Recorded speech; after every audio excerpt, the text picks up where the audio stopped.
Hello students, आज हम लोग डिस्कस करने वाले हैं कि नीट के एग्ज़ाम के लिए एनसीईआरटी का जो सिलेबस है या नीट का जो सिलेबस है, तो नीट के सिलेबस में कितना रिडक्शन किया गया है।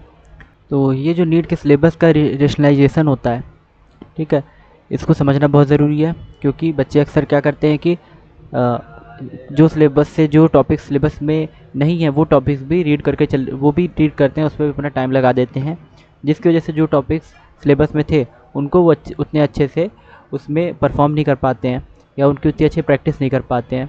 तो ये समझना बहुत ज़रूरी है कि नीट के कौन कौन से टॉपिक्स जो है आपके सिलेबस में हैं और कौन कौन से टॉपिक्स सिलेबस से हटा दिए गए हैं।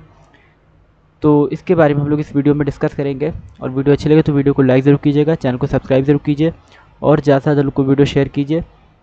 तो अब हम लोग डिस्कस करने वाले हैं कि हमारे नीट के एग्ज़ाम के लिए कौन कौन से टॉपिक्स जो हैं वो सिलेबस में कवर किए गए हैं और कौन कौन से टॉपिक्स सिलेबस से हटाए गए हैं। अच्छा, ये जो हमारा डिस्कशन होने वाला है तो ये पिछले ईयर्स के नीट के सिलेबस के एग्ज़ाम पैटर्न के ट्रेंड के बेसिस पे होने वाला है, क्योंकि अभी तक इस साल 26 में अभी तक जो नया सिलेबस है 27 के लिए वो अनाउंस तो नहीं हुआ है। ठीक है, 27 या 28 के लिए अनाउंस नहीं हुआ है अभी नया सिलेबस। तो इसको हम लोग ये जो हम लोग डिस्कशन करने वाले हैं ये पुराने जो पिछले साल का जो सिलेबस रहा है या जो एग्ज़ाम पैटर्न रहा है उसके बेसिस पे हम लोग ये देखेंगे कि हमारे पास नीट का सिलेबस क्या है, हमें कितने चैप्टर्स पढ़ने हैं और कितने नहीं पढ़ने हैं। तो यहाँ पे अगर हम लोग बात करें तो नेशनल मेडिकल कमीशन की अगर हम लोग बात करें, ठीक है, जिसको एनएमसी बोलते हैं, और नेशनल टेस्टिंग एजेंसी यानी एनटीए, ठीक है, जो एग्ज़ाम कराती है नीट का। एक मिनट बाद तो इसके अकॉर्डिंग हम लोग बात करें तो नीट का सिलेबस जो है इसमें 79 चैप्टर है। ठीक है, एनएमसी और एनटीए के अकॉर्डिंग हमारे नीट के एनसीईआरटी का जो सिलेबस है इसमें 79 चैप्टर लिए गए हैं नीट के सिलेबस में। और अभी तक कोई नया डिलीशन या रिडक्शन तो नहीं किया गया है, लेकिन पिछले ईयर के जो सिलेबस रिलीज़ हुआ था पिछली बार उसके बेसिस पे ये हमारी स्टडी होने वाली है। तो और ये जो हमारे सिलेबस का जो ट्रेंड है इस बार का, ठीक है, वो इस चीज़ को शो करता है कि हो सकता है आने वाले सालों में नीट का एग्ज़ाम जो है वो सीबीटी मोड पे हो जाए।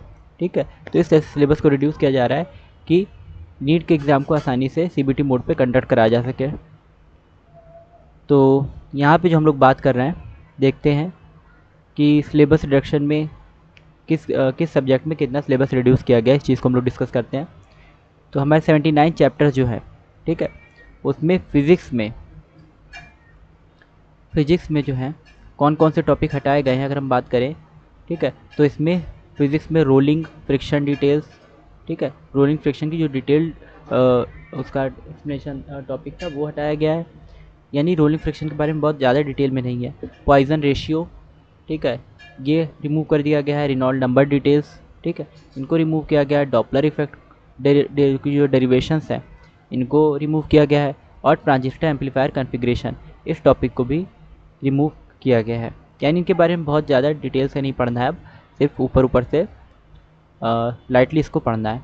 ठीक, इसके बाद केमिस्ट्री की अगर हम लोग बात करें, ठीक है, तो इसमें hydrogen, S block element, environmental chemistry, polymers और केमिस्ट्री इन एवरीडे लाइफ, ठीक है, तो इसमें काफ़ी ज़्यादा सिलेबस का रिडक्शन हुआ है ना। हाइड्रोजन को भी हटा दिया गया, एस ब्लॉक एलिमेंट को भी, इन्वायरमेंटल केमिस्ट्री को भी, पॉलीमर को भी और केमिस्ट्री इन एवरीडे लाइफ को भी।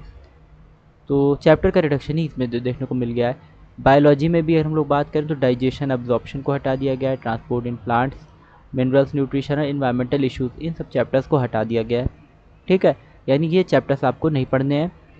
और फ्रॉग और प्लांट फैमिलीज़ जो है ना इनको ऐड किया गया है। फ्रॉग और प्लांट फैमिलीज़ को फिर से ऐड किया गया, पहले भी ये थे, बीच में रिमूव हो गए थे, अब फिर से इनको ऐड किया गया नीट के सिलेबस में। तो ये हमें समझ में आता है यहाँ पे कि कौन कौन से चैप्टर हटाए गए हैं और कौन कौन से चैप्टर ऐड किए गए हैं। ठीक, नेक्स्ट यहाँ पे हम लोग बात करते हैं कि हमारा जो एग्ज़ाम होता है नीट का, तो उसमें physics, chemistry, biology, botany, zoology, ठीक है, इस तरह से हमारे पास सब्जेक्ट्स होते हैं। और जो हमारा टेस्ट होता है इसमें 200 टोटल क्वेश्चंस होते हैं। ठीक, 200 क्वेश्चंस होते हैं। और यहाँ पे अगर हम लोग बात करें तो सीबीटी, यहाँ पे हम लोग बात करें तो हमारे पास 180 क्वेश्चंस होते हैं ना, और 180 क्वेश्चंस होते हैं। और इसमें अगर हम लोग बात करें तो सीबीटी हो सकता है कि आने वाले टाइम में ये सीबीटी मोड कर दिया जाए एग्जामिनेशन, ठीक है, कंप्यूटर बेस्ड ये होने लगे, ठीक है, क्योंकि अब जो इसका ट्रेंड है इसके सिलेबस का, तो उस हिसाब से इसको हो सकता है आने वाले टाइम में कंप्यूटर बेसिस पे कराया जाए, ठीक है, ऑनलाइन बेसिस पे। तो इसमें पेन और पेपर की फिर रिक्वायरमेंट नहीं रहेगी, ठीक है, कंप्यूटर पे आपको सिस्टम पे पेपर देना होगा अगर ऐसा होता है तो। और इसके बाद इस चीज़ को भी कम किया गया है कि नॉर्मलाइजेशन वगैरह जो है, या जैसे करेक्शन वगैरह होता था डिटेल्स वगैरह में, ठीक है, या जो आंसर की वगैरह आती थी तो बहुत ज़्यादा जिसमें चीज़ों पे टाइम लगता था, ठीक है, तो उन चीज़ों का टाइम क्या किया गया, कम करने की कोशिश की जा रही है ना, ताकि प्रोसेस में ज़्यादा से ज़्यादा टाइम ना लगे ना, चीज़ें कम से कम टाइम में हो सकें, ठीक। और नॉर्मलाइजेशन का जो प्रोसेस है ना,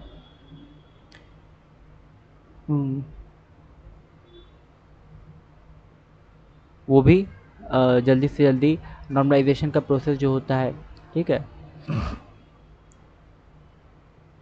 तो नॉर्मलाइजेशन के प्रोसेस में इसको भी क्या किया गया कि मतलब ज़्यादा से ज़्यादा लोग को जो है इसका बेनिफिट हो ना, क्योंकि बहुत सारे लोग एग्ज़ाम देते हैं, ज़्यादा से ज़्यादा को बेनिफिट हो, तो इस तरह से जो चीज़ें हैं वो ऑर्गेनाइज़ की जा रही हैं। यहाँ पे अगर हम लोग बात करें इंक्रीज वेटेज और कॉन्सेप्चुअल एप्लीकेशन की, ठीक है, कि वेटेज क्या रहता है चैप्टर्स का या एप्लीकेशन क्या होता है ना, तो वेटेज और चैप्टर की बात करें, ठीक, कि वेटेज क्या रहता है और कंसेप्चुअल एप्लीकेशन। तो वेटेज की बात करें तो जो टॉपिक्स हैं ना, जो इंपॉर्टेंट टॉपिक्स हैं बायोलॉजी के हों, फिजिक्स या केमिस्ट्री के, उनको तो हाई वेटेज रहता ही है, जैसे इवोल्यूशन हो गया, रिप्रोडक्शन हो गया, ये सब टॉपिक, जेनेटिक्स हो गया ना, तो इनका जेनेटिक्स हो गया, जेनेटिक्स का खासकर हाई वेटेज रहता है। इसी तरह फिजिक्स केमिस्ट्री में कुछ टॉपिक्स हैं उनका वेटेज ज़्यादा रहता है, ठीक। तो ये जो है ये कॉन्सेप्चुअल एप्लीकेशन के बेसिस पे इनमें किया जा रहा है, यानी कॉन्सेप्ट का एप्लीकेशन, डायरेक्ट डेफिनेशन ना पूछ के उसको अप्लाई कैसे कर सकते हैं, ठीक है, इस पे ज़्यादा जोर दिया जा रहा है कि एप्लीकेशन बेस के क्वेश्चन बने ना, जिससे कि कॉन्सेप्ट को यूज़ करना स्टूडेंट्स को आए, तो इसे एप्लीकेशन, कॉन्सेप्चुअल एप्लीकेशन जो है इस पर भी जोर दिया जा रहा है। अच्छा ऐसा रीज़न टाइप के भी क्वेश्चन आ रहे हैं, जिससे कि थिंकिंग प्रोसेस थोड़ी स्ट्रांग हो बच्चों की। फिर नेक्स्ट यहाँ पे बात करते हैं कोर क्वेश्चन और मार्किंग स्ट्रक्चर की। तो 720 मार्क्स यहाँ पे होते हैं, 180 क्वेश्चंस होते हैं हमारे पास, ठीक है, फिजिक्स के, केमिस्ट्री के और बायोलॉजी के, ठीक, 45 कह सकते हैं फिजिक्स के, 45 केमिस्ट्री के ना, और 90 जो होते हैं उसमें जूलॉजी, 45 जूलॉजी और 45 बॉटनी के, इस तरह से रहते हैं, ठीक है। तो इसमें 4 मार्क्स आपको मिलता है करेक्ट आंसर के लिए, और 1 इनकरेक्ट आंसर के लिए माइनस हो जाता है। तो 4 मार्क्स मिलते हैं करेक्ट आंसर के लिए आपको मिलते हैं, और 1 मार्क्स माइनस होते हैं अगर आप इनकरेक्ट आंसर, यानी 25% आपका माइनस हो सकता है अगर आप इनकरेक्ट आंसर देंगे। 1/4 25 का है या 1/4 का है। Strictly rationalise line by line NCERT content. अगर कोर रेफरेंस मटेरियल की बात करें कि रेफरेंस मटेरियल क्या है, तो एनसीईआरटी पे ही बेस्ड होता है। नीट का एग्ज़ाम जो होता है उसमें ज़्यादातर चीज़ें एनसीईआरटी से ही आती हैं, ठीक है, तो ये एनसीईआरटी पे स्ट्रिक्टली बेस होता है। ये थोड़ा ऐसा ओवरव्यू आपके नीट के एग्ज़ाम के बारे में कि एग्ज़ाम का पैटर्न क्या रहता है, ठीक। इसके बाद हम लोग नीट के सिलेबस की बात करते हैं।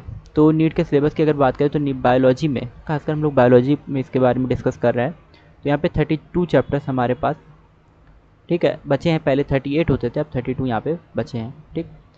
और एनएमसी, ठीक है, और एनटीए के अकॉर्डिंग जो है यहाँ पे कुछ टॉपिक जैसे फ्रॉग और प्लांट फैमिलीज ना, एक्सपेरिमेंटल टॉपिक हो गए, ठीक है, लोकलाइज टॉपिक, तो इस तरह के टॉपिक आए हैं, जैसे फ्रॉग और प्लांट फैमिलीज जो है ये यहाँ पे आया है, जिससे कि स्टेट बोर्ड में भी, क्योंकि इनसे रिलेटेड चीज़ें दी रहती हैं, तो स्टेट बोर्ड और नीट के बीच में ब्रिज बन सके, ठीक है।